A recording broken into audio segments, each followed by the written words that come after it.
I don't know if anyone else gets kind of sleepy in the springtime. I think it's my allergies. I've been lazy with my frittata this evening. I think I only have carrots, onions, and broccoli in there.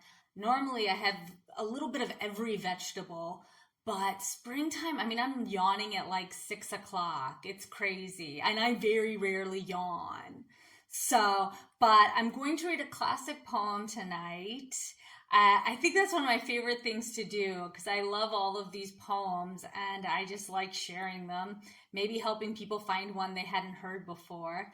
But this one is by a poet named Henry Carey, and I really like this poem. I think it's interesting because although this was written like 300 years ago, there's a simplicity and a sincerity in the language, in the subject, that feels contemporary. It certainly doesn't feel like something that was written 300 years ago. There's a cleanness in the speech, just really, really wonderful poem that, yeah, it just doesn't really stands out amongst the other poets of that time. It's kind of a unique feeling. So this is Sally in Our Alley.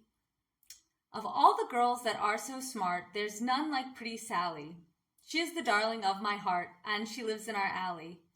There is no lady in the land is half so sweet as Sally. She is the darling of my heart, and she lives in our alley.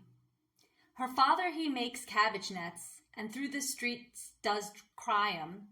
Her mother she sells laces long to such as please to buy 'em.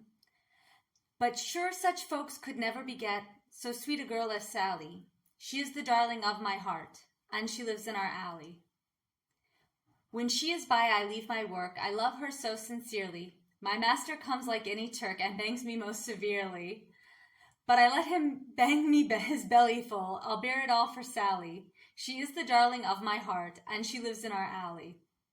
Of all the days that's in the week, I love but one day, and that's the day that comes between a Saturday and Monday. For then I'm dressed in all my best to walk abroad with Sally. She is the darling of my heart, and she lives in our alley. My master carries me to church, and often I am blamed, because I leave him in the lurch as soon as text is named. I leave the church in sermon time and slink away to Sally. She is the darling of my heart, and she lives in our alley. When Christmas comes about again, oh, then I shall have money. I'll hoard it up and box it all, and give it to my honey. I would it were 10,000 pounds. I'd give it all to Sally. She is the darling of my heart, and she lives in our alley. My master and the neighbors all make a game of me and Sally, and but for her I'd better be a slave and row a galley. But when my 7 long years are out, oh then I'll marry Sally. Oh then we'll wed and then we'll bed, but not in our alley.